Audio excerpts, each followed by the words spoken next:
to the Cougar Tailgate, where BYU fandom lives. Here's your host, Lauren McLean. How's it going, everybody? Lauren McLean here with Cleon Wall, and we're doing what we do best, talking all things BYU Cougars. We have a very special show for you today as we celebrate arguably the most influential head coach to come through Brigham Young University, LaVell Edwards. 2022 marks 50 years since he became the head coach of the Cougars. We'll hear from some former BYU football greats and Gary Sheide, Glen Kozlowski, Blaine Fowler, Kalani Sitake, and Trevor Maddich about the mark Coach Edwards left on all of their lives. Cleon, let's look back at how it all began. LaVell Edwards was the head coach at Granite High School. Which, by the way, isn't there anymore. Aw. Did they get rid of it because LaVell left? No, that's not the reason. They should have. He wanted to be a high school guidance counselor, which I think is so cool. He was first hired at BYU as a defensive line coach by Hal Mitchell in 62, and Mitchell coached in 62 and 63, and then Tommy Hudspeth took over as head coach. He kept LaVell, then LaVell was promoted to defensive coordinator for 3 seasons under Hudspeth. Hudspeth coached 8 years, won a WAC title, but resigned in 71. I love this quote by Coach Hudspeth in 2006. He said, "I knew when I hired LaVell for my staff that he was on his way to great things. You could just tell. I always felt like I was meant to be at BYU at the time I was, and he was meant to follow and have his time. I feel fortunate just having the chance to be around such a wonderful man." Yeah, that's high praise for LaVell Edwards coming from a guy who replaces him. Oh, yeah. And Tommy Hudspeth, he liked being at BYU, and to basically say, look at what LaVell did after I left. I think if you probably asked Coach Hudspeth, he'd probably say, I would have rather stayed at BYU because he liked being at BYU so much, but he decided to resign. And then he decided to go to UTEP. But high praise for the guy who replaces him. And it's just amazing even that he kept LaVell on afterwards, after he took over as coach, because LaVell wasn't his hire. It was someone else's hire. It's because everyone, as we'll find out later in the show, loved LaVell. Everyone loved the guy. And people were saying that he didn't have enough experience, right, to be head coach. And so they were surprised, I think, when he was named head coach. But then look at the legacy that he left. I love this, too. President Dallin H. Oaks hired LaVell Edwards as the head coach in 72, and he says he regards that hiring to be one of the most significant decisions during his service as president at BYU. Yeah, it made a huge difference. And to start off his career, LaVell wanted to change something about BYU football. He wanted to bring in and focus on the passing game.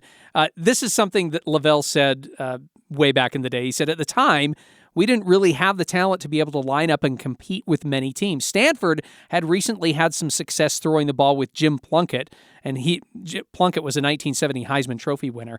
And LaVell said, I figured with most defenses built to focus on stopping the run, we would try and pass the ball. Once we became successful and began to recruit better players, I just decided to stick with the offense. And of course, he needed a quarterback to throw all those passes, so he decided to go after Gary Sheide out of high school in California. But when Sheide told Lauren and I that when he met Edwards for the first time, he didn't want to go to BYU. Well, I was in the locker room at my high school, Antioch High School in California, and different coaches would come in at different times, and Coach Edwards came in, and he said, Gary, he says, I'd like to talk to you a little bit about our football program. And I asked him, I said, thanks for coming down, Coach. I said, what school are you from? He says, I'm from Brigham Young University. And I said, where's that? He said, it's in Utah. And he says, I'd like you to have an opportunity to talk to you a little bit about it. And I said, well, Coach, I said, I appreciate it. At the time, I was being recruited by, at least probably one school in every conference in the country. And I said, but I appreciate your time coming down, Coach, but I'd never heard of your school. And instead of just leading you on, I just want to let you know, I just wouldn't be interested. And that was probably the extent of our first conversations we had. So eventually, though, you go to junior college, and LaVell comes back and he recruits you while you're at Diablo Junior College. What changed between the first time that he met you and the second time that he met with you? Well, the change was the second time he came to my house, and he said, I'd like to meet with your parents. And so Coach Edwards came out with Pete Whitbeck, and they came down, and I told my mom they wanted to meet with you guys, and my mom says, well, I'll make them a dinner. So Coach Edwards came over, we had a dinner, we sat down and talked, and we just had a wonderful conversation. They were telling us about their school and asked us about our lives, and our interest. And it was just a really wonderful conversation. By the time Coach Edwards left my home that evening, my mom came out to me. She says, Gary, she says, I really like that coach. I think you need to go visit that school. So he came in and he got the right way. He got to my mom, my dad, and and he just really won him over. And so I decided, okay, Mom, if you want me to think I should go, I'll go. And I called Coach Edwards up and I said, hey, I'd love to come and take a look at your school. Wow, that's so incredible. And you're right, very smart to get to the mom. They're very influential people. So would you say, Gary, since again you still weren't super familiar with BYU, would you say that LaVell himself was the main reason that you decided to come play at BYU? Yeah, no question. When I went out on my recruiting trip there, you know how the typical recruiting trips go. They set you up with a date, and you go out to a party, and then things get a little interesting. Well, when I got out to BYU, because I'd hurt my arm in the middle of the season, so I was able to go out there and watch a game. And I get out there, and the same thing. They set you up with a date, and then we go over to somebody's house, and then the person says, "Okay, who's got the opening song?" And then who's got the opening prayer? And they took the athletes to a family home meeting, and I'd never heard of a family home meeting. And so we played games and had a snack, and that was our recruiting date for that evening. And I couldn't believe it. It was so much fun. I'd never seen anything like it. And the girls and the guys were just so nice. So I really enjoyed that. But thanks to Coach Edwards there, and getting with my parents and really convincing me of here's a guy I'd never heard of the school to end up going there. So it really was, to me, it's something that wasn't an accident. It's something that really was meant to be. What does it mean to you that Coach Edwards decided not to give up on recruiting you, even though you turned him down the first time? It always means something when especially in this day and age, Cleon, when the coaches are recruiting you, they stay in touch with you. They have different ways of doing that, via the telephone, the cell phone, that sort of thing. But back then, if a coach really liked you, they would still, make contact with you. And a lot of coaches were very, very influential and promoted their program. But there was something different about Coach Edwards. There was just something about his personality that he was just very believable. And when he told me, he says, Gary, he says, we're looking at throwing the football. We can compete in this league, but we can't compete day in and day out and with the bigger schools. So we're going to throw the football. And I told him, I said, Coach, I want to believe you. I said, but you just had the leading rusher in the nation in Pete Van Valkenburg the year before me. And he was a great athlete, a great runner. And he says, yeah, he says, I know. He says, but we are going to be changing. We're going to throw the football. And that's what I plan to do. So there was a certain trust level there that I had to have with Coach Edwards, and he had, and it's kind of funny, Cleon, and Lauren, when I got inducted into the BYU Hall of Fame, I asked Coach to be the person to induct me, and he gets up there and he says, Gary, he says, when you came and I told you we were going to throw the ball, we did throw the ball. He says, if we didn't win, or I didn't win in that next first couple of years there, he says, I might not have had a job. And if you didn't do as well as you did, we might not have been able to continue the passing game. So he says, we're kind of together. We formed a team that became like a destiny for BYU. And, thank you for letting me keep my job here and start this tradition. So, he was a man of his word. He was very trustworthy and believable, and just like a second father figure. We had a fun thing that we went out and did a little in Southern California honoring Coach Edwards, and he brought back some of the coaches. This is in the late 70s, and each one of the players got up and referred to Coach Edwards as a father figure, and so they said, yeah, he was like a father figure. And then when LaVell got up there after everybody talked, he says, I hope you guys treated your real father better than you treated this father. But that's the kind of guy he was, just a wonderful, wonderful man. Oh, I love that. Such a good guy. After all was said and done, Gary, what would you say, what kind of impact did LaVell Edwards have on you and on your family? Well, it changed my life, Lauren. I mean, from the coach Coach Edwards, with his staff he's hired, to the players that he recruited, everything led me to learn about the gospel.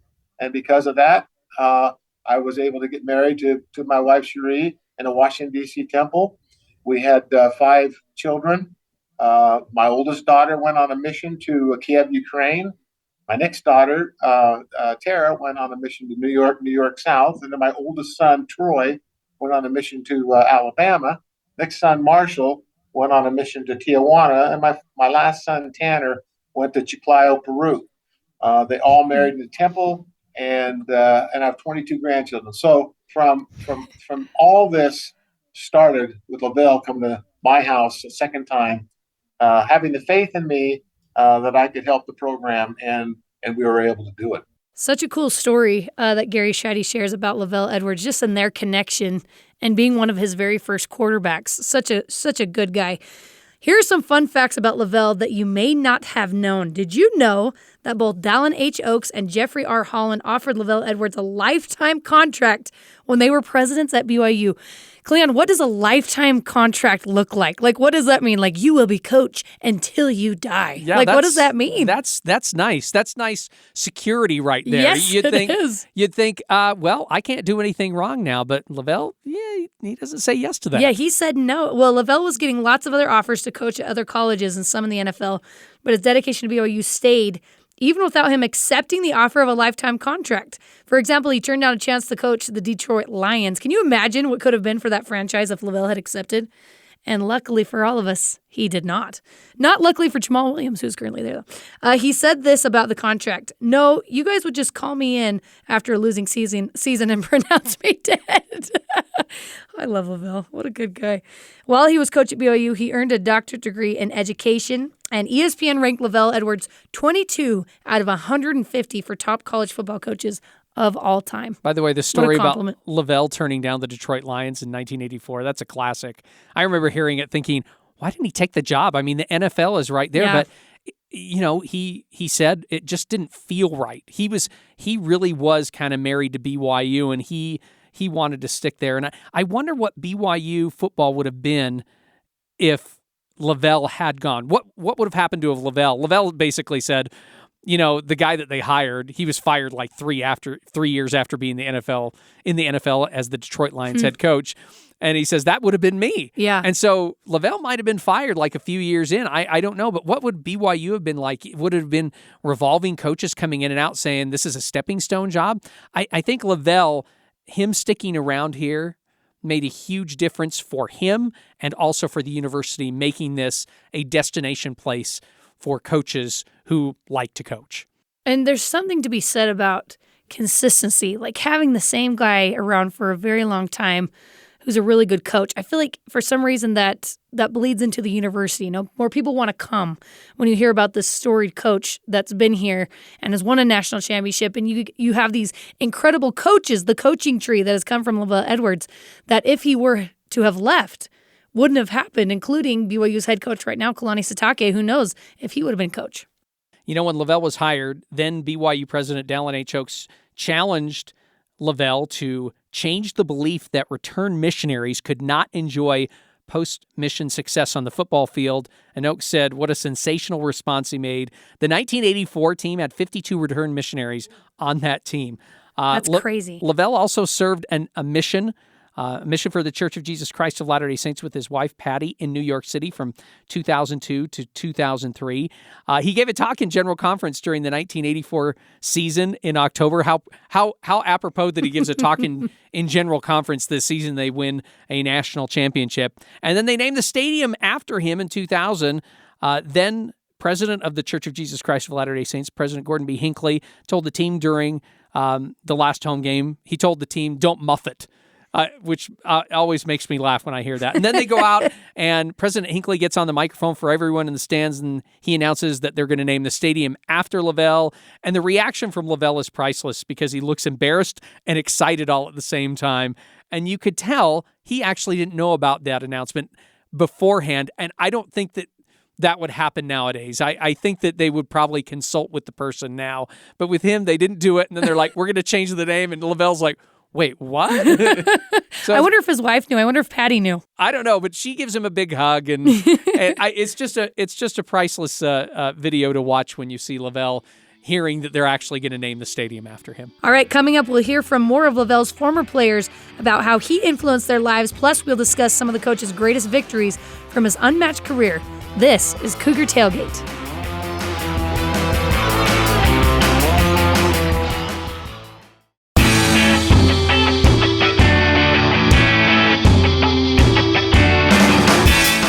Welcome back to Cougar Tailgate. I'm Lauren McLean alongside Cleon Wall. LaVell Edwards had several memorable games during his tenure at BYU, and here are a few of the nominees. BYU at Pittsburgh, 1984. This was the first live ESPN college game ever, which is super cool. Pittsburgh was ranked number 3, and no one believed that BYU would come in and win this game. They trailed 14-9 entering the fourth quarter when the Cougars rallied and scored 11 unanswered points in the final frame to defeat the Panthers 20-14. And Robbie Bosco completed 25 of 43 passes for 325 yards. And Adam Haysbert reeled in 9 passes for 141 yards, including the game-winning touchdown. And there began the greatest season in BYU football history, Cleon. And you know that Adam Haysbert is related to the actor Dennis Haysbert, right? They're brothers. Did you know that? I did not know that, nor do I know who Dennis Haysbert is. What has he been in? Dennis Haysbert was the president in 24. He's the All-State. Really? He's the All-State spokesperson. Yeah, okay, I know who he is. Okay. That voice, I could know that voice anywhere. Great voice.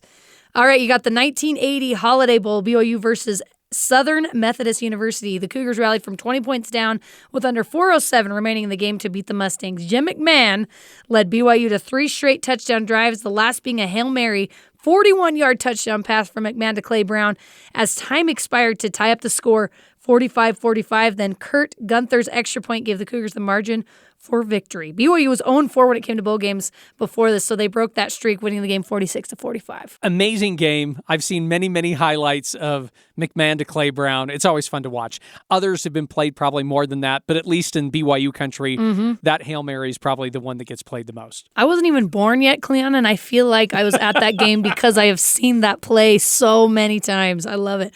And who can forget 1990 BYU versus number 1 Miami? The Hurricanes, the defending national champions, were favorites when they headed to then Cougar Stadium to face BYU.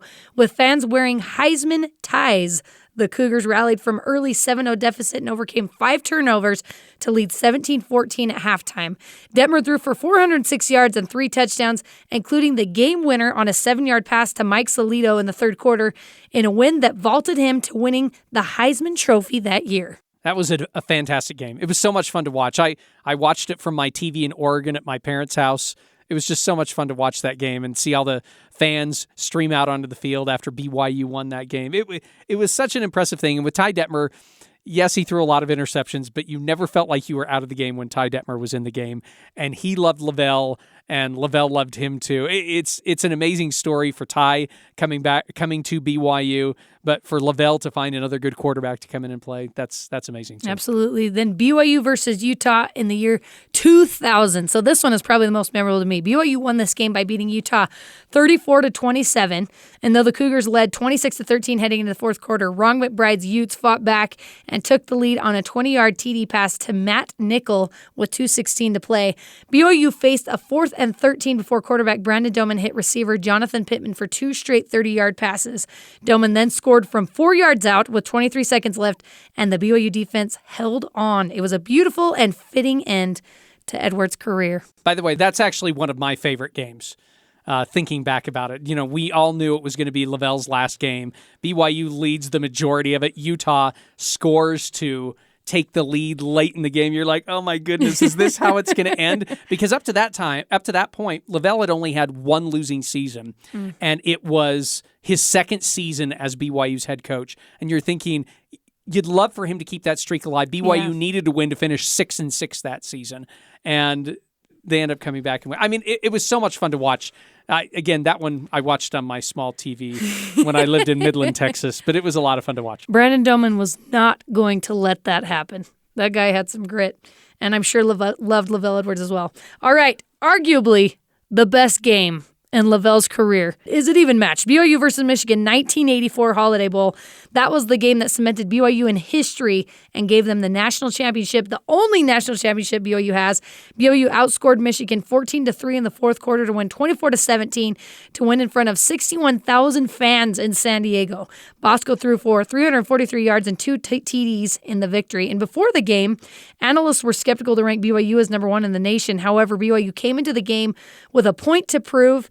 A week after the game, voters announced that BYU was number one in the nation, and that secured the national championship. Isn't that interesting? That's how they did it back then. Yeah, it was all the AP and AP votes out there. Yeah. I think the other thing, too, is, and this has been talked about before, but really BYU influenced how a national championship was chosen because of this, and also BYU in 96, again, when LaVell was coach, because they had such a good season, influenced the bowl alliance at that time, because BYU felt like they should have been in one of the bigger bowl games, and they were spurned because they lost one game that season, and everything after that changed. After that, then we got the BCS, and now we're into the college football playoff. So really, you could say BYU is at the forefront of making things change, and that all goes back to LaVell, too, by having good teams. And I know that's what BYU was trying to do in the independence era as well.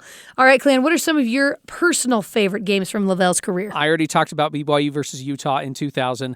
I have a string in 96 because as I was a student here. And so BYU beating Wyoming in the WAC championship game in 96, BYU beating Texas A&M in 1996 to start the season. Those are two of my favorite games. BYU versus Kansas State in the 97 Cotton Bowl was awesome because BYU had never been to a bowl game like that before, and they haven't been back since. So that game always has a fondness to me. To see BYU struggle but end up winning the game was awesome. And playing great defense, too, in that game. And then one of my other favorites, this might seem random, but BYU San Diego State 1991. I was a freshman at Ricks College. I was paying attention to this game because I was at a dance at the college, but I knew BYU was playing San Diego State that night. I walked out and I saw San Diego State was leading 45-17. I mainly spent time back in the dance. I came back out. BYU scored a touchdown. I'm like, I might just kind of stick around here and see how this game ends. So BYU's down by 28. They outscore San Diego State 35-7 from the middle of the third quarter on, and the game ends in a 52-52 tie. Thank heavens we have overtime now. Yeah, weird. But still, 52-52 tie, and BYU ends up winning the WAC. That was so much fun. That game was so much fun. Jamal Willis had a tremendous game. Ty Detmer had a tremendous game. And San Diego State, Marshall Faulk, if you know who that is, he was a great running back for them and also in the NFL. It was just a blast to watch that game, even though it ended in a tie. BYU's 1984 team involved great wins and a great season that resulted in a national championship like we talked about. Glen Kozlowski was a captain on that team, and the former wide receiver said it was a delight playing for Coach Edwards, even when he got called into his office. You know, he never said much other than when I'd get out of line, and then he'd call me into his office. Hey, come in for a second. We'd have a chat, and he'd kind of calm me down. And I was a pretty arrogant kid, still probably a little arrogant, although I have a lot of teammates that humble me on a regular basis. But he just would take the time to talk with you and calm you down and just get you moving forward in the right direction. And he never really cared about the football side of things. He cared about you personally and what you were doing in your life. How were you doing in school? And, I apparently didn't realize that my first semester you had to go to class. I thought apparently, you could just show up and play football and, I could sleep the rest of the week and go to practice. And I learned the hard way, that's not how you do it at BYU. Yeah. Well, you were suspended. You've been open about this. You were suspended from school in 1982. And I know your wife played a huge role in getting you to stay. What role did LaVell play in that whole process? Well, LaVell called me in. He said, look, here's what's going to happen. He goes, and, I want you to come back and I want you to make things right.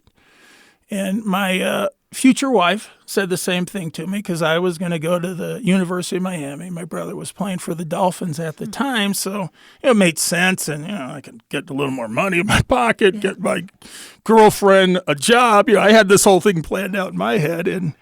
And they both said the same thing. Hey, come back and make this right. You're a better man than that, and you can be better. And I appreciate that conversation with LaVell. I really do. And, I won't go into great detail, but it was one of those very personal. He knew me, and he knew who I could be, even though I wasn't that yet. In 1984, you were named a captain. Is that right? Yeah, it shocked the you-know-what out of me, because I was a me guy. I'm going to be honest. I was a very selfish. I probably invented this current generation of me players, right? I mean, I would pistol shoot people after I would score a touchdown. In fact, I did the Lambeau leap, right, in 1984. And I used to do it all the time in the stadium. And I lost track of what you asked me there. No, it's okay. So you were a captain. By that time, so you've got 81. You missed the team in 82. Then you come back in 83, and you're now on the team in 84. You've got a really good team. You're named captain. Was there a different feel with Coach Edwards, or just even the team and players that you had around you at that time? And how did you change in those years leading up to that time? Well, obviously, I had matured enough that guys felt strong enough that I could lead others right on the team. And I think part of it was, I'd started as a freshman, and so I was pretty good. It wasn't bad. And guys kind of gravitated towards that. But I'd matured from a standpoint of I had a little one already. So it was a shocker, but it was something that I really embraced. And I went in and actually pleaded with LaVell to not make me a captain, because I didn't want to talk in front of the team, because quite frankly, I didn't care, right, in my mind. But then as the season, or as that summer progressed, we did things a lot differently. I'm talking about as a team. We guys were running, we were working out. And I'll never forget, Norm Chow came out one day because we had a practice that the players just threw together, and it wasn't, coaches couldn't be there, because back then you had certain days like you do now. And he said, "You're here for this?" And I said, "Yeah, I got that C on my chest. I guess I got to do it now." So, it changed everything. And we had a genuine love for each other on that team. And that's really what made us different than any of the other ones. And I guarantee you there were more talented teams that came through after us. I wouldn't even debate it. But what we did is we never forgot each other. We loved each other, and we never thought we could lose. Mm-hmm. We just didn't. I love that so much. Confidence can go a long way, can't it? And I feel like LaVell did a great job of instilling confidence in his players. When you guys approached that Michigan game towards the end of the 1984 season, and you're undefeated and you're doing so well, do you remember anything specifically that LaVell had said to you guys, whether in the locker room or in practices leading up to that time? Is there anything that impacted you that he said? Well, everything he said impacted all of us. And one of the things that he did that, now that I was fully engaged in the gospel and understanding how things work, because, growing up, I was LDS, but really I was surfing every Sunday, right? That's what I wanted to do.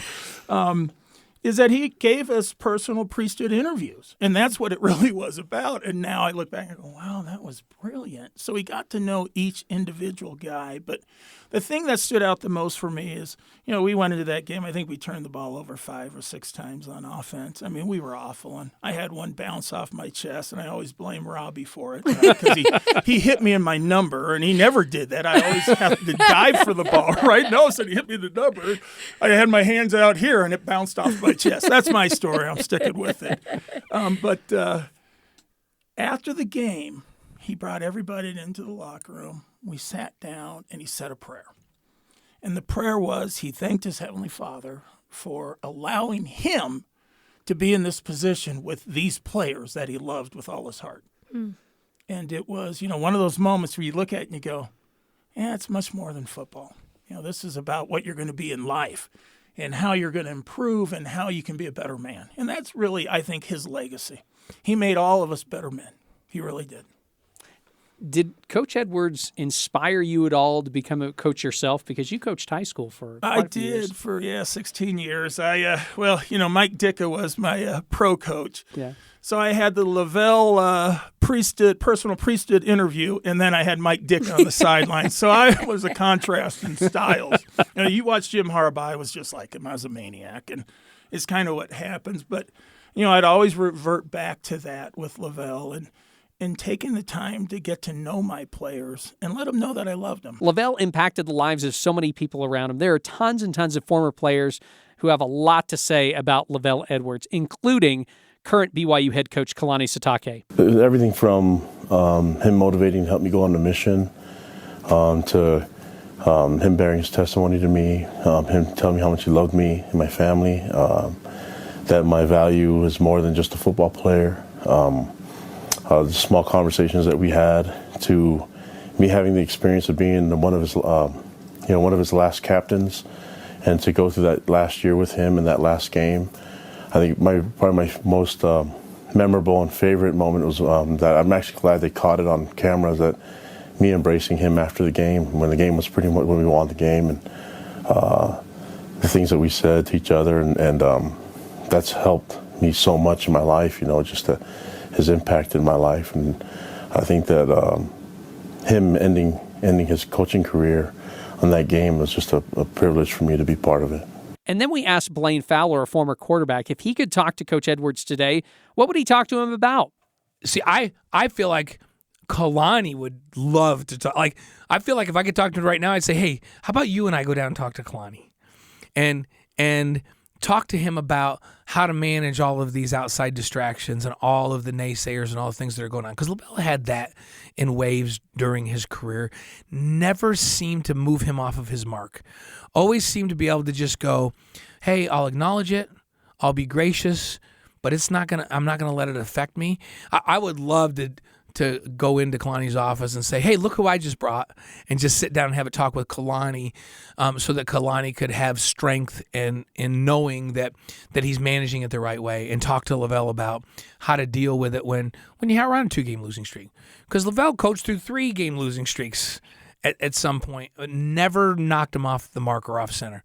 Just plowed forward and fixed things and held people accountable.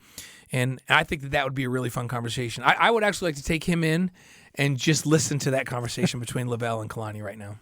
Then there's Kansas City Chiefs head coach Andy Reid, who played under LaVell, and he says that everyone loved playing for him. He was great with people. I mean, he was a people person. And so you put the X's and O's, you put all that aside. He was good at that too, but you can put all that aside. The way he handled people, I thought, was just unbelievable. And so I guess some of that, he was a great example to me. I wasn't going into coaching. I mean, he's the one who kind of talked me into doing it. So, and then he called me every week from that day on, like he put me in a bad position or something. Finally, there's Trevor Matich, who also played under LaVell as an offensive lineman.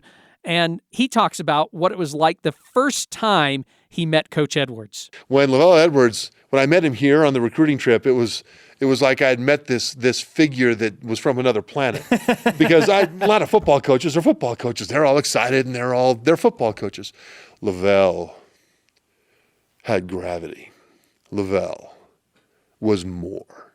And wow, this guy was just such an intense figure without being overbearing. It was amazing, because most people that are that intense are people that also strike a bit of fear. LaVell was the opposite. LaVell was intense, and he drew you into him because you wanted to be. Cleon, I want to talk about the first time I met Coach LaVell Edwards. So my grandfather was a pediatrician and was the pediatrician to all of LaVell Edwards' children, which was really cool. So my mom knew LaVell and Patty Edwards decently well. And we went on this trip, and this was only, it was like in 2011, I believe. And we went on a trip to Oregon when BYU played Oregon State.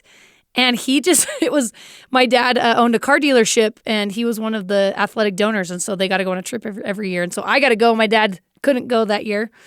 And LaVell Edwards rode on the bus with everybody else, like all the other donors, like he just was sitting there as if he was just one of the guys. And I remember him leaning, me and my mom were sitting behind him, and he got up on his knees and leaned back and said something to my mom like, hey, how's your dad doing? Like he just was so kind. And in my mind, I was just like, how is this guy one of the best coaches ever in college football, and for sure the best to ever come through BYU?